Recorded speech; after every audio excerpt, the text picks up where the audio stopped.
Item ಯಾವುದೇ ಇರಲಿ try ಮಾಡಿ ಆಚಿ ಚಿಕನ್ ಮಸಾಲಾ.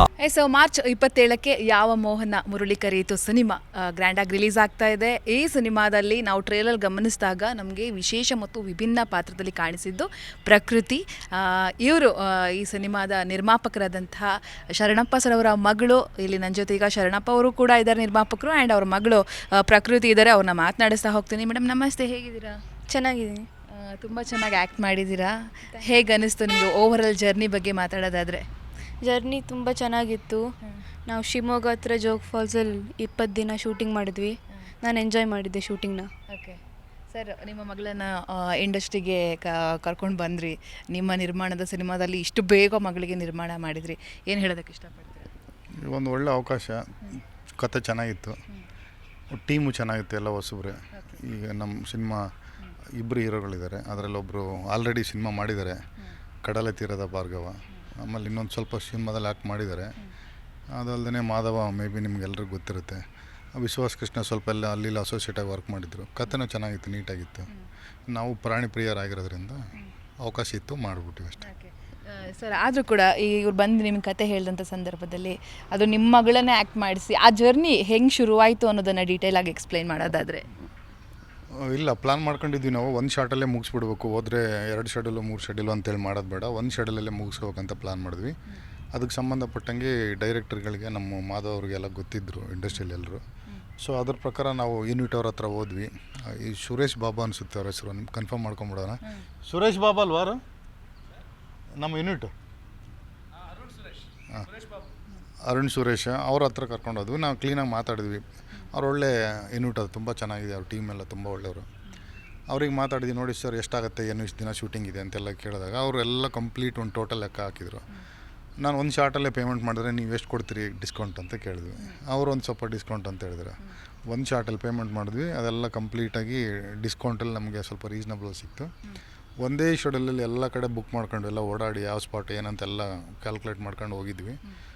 ಹೋದ್ವಿ ಒಂದು 25 ಡೇಸ್ 30 ಡೇ ಅಥವಾ 25 ಡೇಸಲ್ಲಿ ಎಲ್ಲ ಕ್ಲಿಯರ್ ಮಾಡ್ಕೊಂಡು ಒಂದು ಸಲಕ್ಕೆ ಹೊರಗೆ ಬಂದ್ಬಿಟ್ವಿ. ನಾವು ಲೊಕೇಶನ್ ಆಲ್ರೆಡಿ ಡೈರೆಕ್ಟ್ರು, ಪ್ರೊಡಕ್ಷನ್ ಮ್ಯಾನೇಜರ್, ನಮ್ಮ ಹೀರೋಗಳೆಲ್ಲ ಸೇರಿ ಹೋಗಿ ನೋಡ್ಕೊಂಬಂದ್ಬಿಟ್ಟಿದ್ವಿ. ಒಂದೇ ಕ್ಷಣಕ್ಕೆ ಹೋಗಿ ಮುಗಿಸ್ಕೊಂಡು ನಾವು ಆಚೆ ಬಂದ್ವಿ ಅಷ್ಟೇ. ಸರ್, ಆದರೂ ಕೂಡ ನಿಮ್ಮ ನಿರ್ಮಾಣದ ಸಿನಿಮಾದಲ್ಲಿ ಮಗಳನ್ನೇ ಆ್ಯಕ್ಟ್ ಮಾಡಿಸ್ಬೇಕು ಅಂತ ಯಾಕೆ ಅನಿಸ್ತು? ಕನಸಿತ್ತಾ ಅವರಿಗೆ ಸಿನಿಮಾದಲ್ಲಿ ಆ್ಯಕ್ಟ್ ಮಾಡಿಸ್ಬೇಕು ಅಂತ ಹೇಳಿ? ಇಲ್ಲ, ಅವರು ಡೈರೆಕ್ಟ್ರ್ ಹೇಳಿದರು, ಇದರಲ್ಲಿ ಹ್ಯಾಂಡಿಕ್ಯಾಪು ಗರ್ಲ್ದು ಕ್ಯಾರೆಕ್ಟರ್ ಇದೆ, ಬೇರೆಯವ್ರನ್ನ ಮಾಡೋಕ್ಕಿಂತ ನಿಮ್ಮ ಮಗಳೇ ಇದೆಲ್ಲ ಮಾಡ್ತಾಳೆ ಕೇಳಿ ಅಂತ ಕೇಳಿದ್ರು. ಬಟ್ ಇವಳಿಗೆ ಟ್ರೈನಿಂಗ್ ಎಲ್ಲ ಇರಲಿಲ್ಲ ಅಂತ ನಾವು ಹೇಳಿದಾಗ ಆಮೇಲೆ 2 ತಿಂಗಳು ಟ್ರೈನಿಂಗ್ ಮಾಡಿಸಿದ್ವಿ. ನಮ್ಮ ರಂಗಾಯಣದವರೊಬ್ಬರು ಬಂದು 2 ತಿಂಗಳ ನಮ್ಮ ಮನೆಗೆ ಬಂದು ಪಾಪ ಮಾಡಿಕೊಟ್ಬಿಟ್ಟು ಹೋದರು. ಸೊ ಈ ಕ್ಷಣದಲ್ಲಿ ಅವ್ರನ್ನೂ ನೆನಪು ಮಾಡ್ಕೋತೀನಿ. ಅದಾದಮೇಲೆ ಟ್ರೈನಿಂಗ್ ಆಯಿತು. ಟ್ರೈನಿಂಗ್ ಆದಮೇಲೆ ಮಾಡ್ತಾಳೆ, ಇಂಟ್ರೆಸ್ಟ್ ತೋರಿಸಿದ್ಲು, ಮಾಡ್ತೀನಿ ಅಂತ. ಸೊ ಮಾಡಿ ಅಂತೇಳಿ ಹಂಗೆ ಮಾಡಿಸಿದ್ವಿ ಅಷ್ಟೇ. ಮೊದಲ ಸಿನಿಮಾದಲ್ಲೇ ವಿಶೇಷ ಚೇತನ ಮಕ್ಕಳ ಹಾಗೆ ಆ್ಯಕ್ಟ್ ಮಾಡೋದಷ್ಟು ಈಸಿ ಅಲ್ಲ. ಕ್ಯಾಮ್ರಾ ಫೇಸ್ ಮಾಡಿದಂಥ ಸಂದರ್ಭದಲ್ಲಿ ನಿಮಗಾದಂಥ ಅನುಭವ ಹೇಗಿತ್ತು? ಆ್ಯಂಡ್ ಆ ಸಂದರ್ಭದಲ್ಲಿ ಆ ಸ್ಪೆಷಲ್ ಚೈಲ್ಡ್ಗಳೆಲ್ಲ ಅವರೆಲ್ಲ ಓಡಾಡೋದನ್ನೆಲ್ಲ ಗಮನಿಸಿರ್ತೀರ. ಅದನ್ನು ನೀವು ಅನುಭವಿಸ್ಕೊಂಡು ಆ್ಯಕ್ಟ್ ಮಾಡಿರ್ತೀರ, ಅಂದರೆ ಹ್ಯಾಂಡಿಕ್ಯಾಪ್ಟು. ಅದು ಹೆಂಗೆ ಅನ್ನಿಸ್ತು, ಫೀಲ್ ಆಯಿತು ಅಂತ? ಹ್ಯಾಂಡಿಕ್ಯಾಪ್ ಮಾಡಿದ್ದಲ್ಲ, ನಿಮ್ಗೆ ಹೆಂಗೆ ಫೀಲಿಂಗ್ ಇತ್ತು? ಆ ಥರದ್ದು ನಂಗೆ ಹಂಗೇನಂತ ಇರಲಿಲ್ಲ. ಆ್ಯಕ್ಟ್ ಮಾಡಿದ್ದಕ್ಕೆ ನನಗೆ ಒಂದು ಚಾನ್ಸ್ ಸಿಕ್ಕಿತ್ತಂತ ಖುಷಿಯಾಗಿತ್ತು ಅಷ್ಟೇ. ಅಪ್ಪ ಹಿಂಗೆ ಕತೆ ಸಿನಿಮಾ ಮಾಡಬೇಕು ಅಂತೆಲ್ಲ ಹೇಳಿದಾಗ ಹೇಗಿತ್ತು? ಫುಲ್ ಜರ್ನಿ ಬಗ್ಗೆ ಮಾತಾಡೋದಾದರೆ? ನಮ್ಮಪ್ಪ ಹೇಳಿದ್ರು ನಿಂಗೆ ಮೂವಿ ಮಾಡೋಕ್ಕೆ ಚಾನ್ಸ್ ಸಿಗುತ್ತಂತ. ಆವಾಗ ನಂಗೆ ಖುಷಿ ಇತ್ತು, ನಂಗೆ ಚಾನ್ಸ್ ಸಿಗುತ್ತಂತ. ಅದಕ್ಕೆ ಆ್ಯಕ್ಟಿಂಗ್ ಎಲ್ಲ ಪ್ರಾಕ್ಟೀಸ್ ಮಾಡಿ ಕಲ್ತ್ಕೊಂಡಿದ್ದೆ ಕ್ಲಾಸಲ್ಲಿ. ಸ್ಮೈಲ್ ಮಾಡಲ್ವಾ ನೀವು? ಮಾಡ್ತೀನಿ. ಇಷ್ಟು ಕ್ಯೂಟಾಗಿ ಸ್ಮೈಲ್ ಮಾಡ್ತೀರಾ, ಮತ್ತು ಅಷ್ಟು ಸ್ಟ್ರಿಕ್ಟಾಗಿ ಮಾತಾಡ್ತೀವಿ. ಆಮೇಲೆ ನಾವು ಶೂಟಿಗೆ ಹೋಗಿದ್ವಿ. 20 ಡೇಸಲ್ಲಿ ಶೂಟ್ ಮಾಡಿ ಮೂವಿ ಎಲ್ಲ ಮುಗಿಸ್ಬಿಟ್ವಿ. ಓಕೆ, ಕಿಕ್ ಬಾಕ್ಸಿಂಗಲ್ಲಿ ನೀವು ಗೋಲ್ಡ್ ಮೆಡಲಿಸ್ಟ್ ಅಂತ ಕೇಳ್ಪಟ್ರೆ, ಅದ್ರ ಬಗ್ಗೆ ಹೇಳೋದಾದರೆ, ಆ ಜರ್ನಿ ಬಗ್ಗೆ ಹೇಳೋದಾದರೆ? ನಾನು 4 ಇಯರ್ಸ್ ಇದ್ದಾಗ ನಾನು ಕಿಕ್ ಬಾಕ್ಸಿಂಗ್ ಸ್ಟಾರ್ಟ್ ಮಾಡಿದ್ದೆ. ಹಂಗೆ ನಮ್ಮ ಅಪ್ಪನೇ ನಮ್ಮ ಟ್ರೈನರ್ ಹಂಗೆ ಹೇಳ್ಕೊಟ್ಟಿದ್ರು. ಕಾಂಪಿಟೇಷನಿಗೆಲ್ಲ ಹೋಗ್ತಿದ್ವಿ. ಅವಾಗ ನಾನು ಇಂಟರ್ನ್ಯಾಷನಲ್ ಕಾಂಪಿಟೇಷನ್ಗೆಲ್ಲ ಹೋಗಿ ಗೆದ್ದು ಬಂದಿದ್ದೆ. ಸೂಪರ್. ಹೇಗಿತ್ತು ಅಲ್ಲೆಲ್ಲ ಇಂಟರ್ನ್ಯಾಷನಲ್? ಅಲ್ಲಿ ಚೆನ್ನಾಗಿತ್ತು. ಆ ಎಕ್ಸ್ಪೀರಿಯನ್ಸನ್ನು ಶೇರ್ ಮಾಡೋದಾದರೆ? ನನಗೆ ಇಂಟರ್ನ್ಯಾಷನಲ್ ಕಾಂಪಿಟೇಷನಲ್ಲಿ ಒಂದು ನೇಪಾಳ್ ಮತ್ತು ಏಷ್ಯಾದು BJJಯಲ್ಲಿ ಇತ್ತು. ನಾನು ಅಲ್ಲಿ ಹೋದಾಗ ಕಾಂಪಿಟೇಷನ್ ಮಾಡೋಕ್ಕೆ ಸ್ವಲ್ಪ ಭಯ ಇತ್ತು. ಹಂಗೆ ಏನೋ ಮಾಡಿ ಗೆದ್ದು ಬಂದೆ. ಎಸ್, ಸಿನಿಮಾ ಚೆಂದ ಅನಿಸುತ್ತಾ, ಕಿಕ್ ಬಾಕ್ಸಿಂಗ್ ಚೆನ್ನಾಗಿ? 2 ಚೆನ್ನಾಗಿ ಅನಿಸುತ್ತೆ. ಮುಂದೆ ನಿಮ್ಮ ಅವಕಾಶಗಳು ಸಿಕ್ಕಿದ್ರೆ ಮಾಡ್ತೀರಾ? ಮಾಡ್ತೀನಿ. ಈ ಟ್ರೈಲರ್ ಟೀಸರ್ ನೋಡಿದಾಗ, ನಿಮ್ಮ ನಟನೆ ನೀವು ನೋಡಿದಾಗ ನಿಮ್ಗೆ ಹೇಗೆ ಅನ್ನಿಸ್ತು? ನಾನು ಚೆನ್ನಾಗಿ ಮಾಡಿದ್ದೀನಿ ಅಂತ ಏನೋ ಅನಿಸ್ತು. ಎಷ್ಟು ಕ್ಯೂರಿಯಾಸಿಟಿಯಿಂದ ಕಾಯ್ತಾ ಇದ್ದೀರಾ ನಿಮ್ಮ ಮೊದಲ ಸಿನಿಮಾವನ್ನು ಬಿಗ್ ಸ್ಕ್ರೀನ್ ಮೇಲೆ ಆಡಿಯನ್ಸ್ ಜೊತೆ ಕೂತ್ಕೊಂಡು ನೋಡೋದಕ್ಕೆ? ಯಾವ ರೀತಿ ಕಾಯ್ತಾ ಇದ್ದೀರಾ ಅಂತ ಹೇಳಿ? ನಮ್ಮ ಫ್ರೆಂಡ್ಸ್ ಎಲ್ಲ ನೋಡಿ ಏನು ಅನ್ಕೊತಾರೆ ಅಂತ ನಾನು ನೋಡ್ತಿದ್ದೆ. ಅಮ್ಮ ಏನು ಹೇಳಿದ್ರು? ನಮ್ಮಮ್ಮ ಚೆನ್ನಾಗಿದೆ ಅಂತ ಅಂದರು. ಓಕೆ, ನಿಮ್ಮ ಟೀಚರ್ಸು? ಅವ್ರಿಗೂ ಖುಷಿ ಇದೆ. ಅವ್ರು ನಮ್ಮ ಸ್ಕೂಲಿಗೆಲ್ಲ ಅನೌನ್ಸ್ ಮಾಡಿದರು ಚೆನ್ನಾಗಿದೆ. ಈಗ ಅದು ಆ್ಯಕ್ಟ್ ಮಾಡೋದು ಬೇರೆ, ಬಟ್ ಕೆಲವರು ಅದೇ ರೀತಿ ಸಿಚುವೇಶನಲ್ಲಿ ಇರ್ತಾರೆ ಮಕ್ಳುಗಳು. ಈಗ ಕೆಲವು ಸ್ಪೆಷಲ್ ಚೈಲ್ಡ್ಗಳು ಇರ್ತಾರಲ್ಲ, ನಿಮಗೆಲ್ಲ ಆ್ಯಕ್ಟ್ ಮಾಡುವಾಗ ಅವ್ರನ್ನೆಲ್ಲ ನೆನ್ಪು ಮಾಡ್ಕೊಂಡ್ರೆ ಎಷ್ಟು ಕಷ್ಟಪಡ್ತಾರಪ್ಪ ಅವರು ಅಂತ ನೆನಪಾಯ್ತಾ ನಿಮಗೆ? ಒಂದೊಂದ್ಸಲಿ ಆಯಿತು ಅವರಿಗೆ ಎಷ್ಟು ಕಷ್ಟ ಇರುತ್ತಂತ. ಏನು ಹೇಳ್ತೀರಾ ತುಂಬ ಆ ಹೃದಯಗಳಿಗೆ ನೀವೇನು ಹೇಳ್ತೀರಾ, ಈ ಪುಟಾಣಿ ಹೃದಯ? ಏನಂದ್ರೆ ಸರ್, ಶ್ವಾನಗಳಿಗೆ ಸಂಬಂಧಪಟ್ಟಂಥ ಸಾಕಷ್ಟು ಸಿನಿಮಾಗಳನ್ನು ನಾವು ನೋಡಿದ್ವಿ, ಮನುಷ್ಯರು ಮತ್ತು ಶ್ವಾನಕ್ಕೆ ಸಂಬಂಧಪಟ್ಟದ್ದು. ಇದು ಕೂಡ ಅದೇ ರೀತಿಯ ಒಂದು ಕಥೆ ಹೊಂದಿದೆ. ಆ್ಯಂಡ್ ಶ್ವಾನಲ್ಲಿ ಕನೆಕ್ಟ್ ಮಾಡ್ತೀವಿ ಅಂದರೆ 100% ನಾವು ಕಣ್ಣಂಚಲ್ಲಿ ನೀರು ತುಂಬಿಕೊಂಡೇ ಸಿನಿಮಾ ನೋಡ್ತೀವಿ. ಸೊ ಇದು ಹೇಗಿರುತ್ತೆ? ಆ್ಯಂಡ್ ನಿಮ್ಮ ಮಗಳೇ ಆ್ಯಕ್ಟ್ ಮಾಡಿರೋದು, ಆ ದೃಶ್ಯಗಳನ್ನು ನೀವು ಶೂಟಿಂಗ್ ಟೈಮಲ್ಲಿ ಕೂಡ ನೋಡಿರ್ತೀರ. ಹೇಗೆ ಎಂಜಾಯ್ ಮಾಡಿದ್ರೆ, ಹೇಗೆ ಅನುಭವಿಸಿದ್ರಿ ಅಂತ? ಆ್ಯಕ್ಚುಲಿ ತುಂಬ ಕಷ್ಟ ಮೇಡಮ್, ನಾಯಿಗಳನ್ನ ಮೇಂಟೈನ್ ಮಾಡೋದು. ಅದರಲ್ಲಿ ನಮ್ಮದು ನಾಯಿ ರಾಕಿ ಸತ್ತೋಗ್ಬಿಡ್ತು, ಶೂಟಿಂಗ್ ಬೇರೆ ಸ್ಟಾಪ್ ಆಗಿಬಿಡ್ತು. ಸ್ವಲ್ಪ ದಿನ ಮತ್ತೆ ಆ ಟೈಮ್ ಎಕ್ಸ್ಟೆಂಡ್ ಆಗೋಯ್ತು. ಅದೆಲ್ಲ ಸ್ವಲ್ಪ ಕಷ್ಟನೇ. ಅದು ಅಲ್ಲದೆ ನಾಯಿ ರಾಕಿ ಸತ್ತೋಗಿದ್ದಕ್ಕೆ ನಮಗೆ ಕಷ್ಟ ನೋವಿತ್ತು. ರಾಣ ದೊಡ್ಡವನಾಗೋವರೆಗೂ ನಾವು ಸ್ವಲ್ಪ ವೆಯ್ಟ್ ಮಾಡಿದ್ವಿ. ಆಮೇಲೆ ಅದು ಹ್ಯಾಂಡಿಕ್ಯಾಪ್ ಮಗು, ಡಿಸೇಬಲ್ಡು, ಈಗ ಅವ್ರ ಲೈಫು ತುಂಬ ಕಷ್ಟ ಮೇಡಮ್. ಅವ್ರಿಗೂ ಒಂದು ಸ್ಫೂರ್ತಿ ಆಗಲಿ ಅಂತಷ್ಟೇ. ಈಗ ಅವ್ರಿಗೂ ಒಂದು ಸ್ಫೂರ್ತಿ ಆಗುತ್ತೆ. ಅದಲ್ಲದೆ ಪ್ರಾಣಿ ಪ್ರಿಯರಿಗೂ ಒಂದು ಚೆನ್ನಾಗಿರುತ್ತೆ, ಒಂದು ಬಾಂಡಿಂಗ್. ಒಂದು ಮಗುಗೆ, ಒಂದು ನಾಯಿಗೆ, ಒಂದು ಫ್ಯಾಮಿಲಿಗೆ ಹೆಂಗಿದೆ ಬಾಂಡಿಂಗ್, ಹೆಂಗಿರುತ್ತೆ ಇದ್ದರೆ ಹೆಂಗೆ, ಅದು ಹೆಂಗೆ ಪ್ರೀತಿ ಕೊಡುತ್ತೆ ಅಂತ ಅದ್ರ ಮೇಲೇ ತೋರಿಸಿ. ತುಂಬ ಕಷ್ಟ, ಅದೆಲ್ಲ ನೋಡೋಕ್ಕಾಗಲ್ಲ. ಅದು ಅಲ್ಲದೆ ನಾನು ಶೂಟಿಂಗ್ ತುಂಬ ಹೋಗಿಲ್ಲ. ನಾನು ಶೂಟಿಂಗ್ ಎಲ್ಲ ಒಂದು 2-3 ದಿನ ಹೋಗಿರ್ಬೇಕು ಶೂಟಿಂಗ್ ಸ್ಪಾಟಿಗೆ. ನಾನು ಎಲ್ಲ ಇವರೇ ಹ್ಯಾಂಡಲ್ ಮಾಡ್ತಿದ್ದಾರೆ. ನಂದು ಏನಿರಲಿಲ್ಲ, ಎಲ್ಲ ಪೇಮೆಂಟ್ ಸ್ಟಾರ್ಟಿಂಗೇ ಮಾಡಿಬಿಟ್ಟಿದ್ದೆ ನಾನು. ನಂದು ಏನು ಕೆಲಸ ಇಲ್ಲ, ಕನ್ವಿನ್ಸ್ ಕೊಡೋದು. ವಾರಕ್ಕೆ ಒಂದು ಸಲ 2-3 ದಿನ ಹೋಗಿರ್ಬೇಕು ನಾನು ಅಷ್ಟೇ, ಇಡೀ ಕಂಪ್ಲೀಟ್ ಶೂಟಿಂಗಲ್ಲಿ. ಇವ್ರ ಅಮ್ಮ ಇಬ್ಬರೇ ಇದ್ದರು. ಈಗ ಟೀಮ್ ಇಲ್ಲೆಲ್ಲ ರೆಡಿ ಮಾಡಿಬಿಟ್ಟು ಎಲ್ಲ ಸೆಟ್ ಮಾಡಿಬಿಟ್ಟು ಇಟ್ಬಿಟ್ಟಿದ್ದೀವಲ್ಲ ನಾವು. ನಾನು ಹೋಗೋ ನೆಸಸರಿನೇ ಇರಲಿಲ್ಲ. ಸೊ ನಂದು 2-3 ದಿನ ಹೋಗಿರ್ಬೋದು, ಅದು ವೀಕೆಂಡಲ್ಲಿ. ಸುಮ್ಮನೆ ಹೋಗಿ ಒಂದು ವಿಸಿಟ್ ಹಾಕೊಂಡು ನಾನು ಬೆಳಗ್ಗೆ ಹೋಗಿ ಸಂಜೆ ವಾಪಸ್ ಬಂದುಬಿಡ್ತಿದ್ದೆ. ನಾನು ಇಲ್ಲೆಲ್ಲ ಮೇಂಟೈನ್ ಮಾಡೋಕ್ಕಾಗಲ್ಲ ಅಂದರೆ. ಸೊ ಆ ಥರ ಮುಗೀತು, ತುಂಬ ಬೇಗ ಮುಗೀತು ಶೂಟಿಂಗು. ಈ ಲಾಸ್ಟ್ ಕ್ಲೈಮ್ಯಾಕ್ಸೇ ಸ್ವಲ್ಪ ಲೇಟಾಗಿ ಹೋಗ್ಬಿಡ್ತು. ನಿರ್ಮಾಪಕ ಕೆಲಸ ತುಂಬ ಕಷ್ಟ ಸರ್, ಹೆಂಗೆ ಅನಿಸ್ತು ನಿಮಗೆ?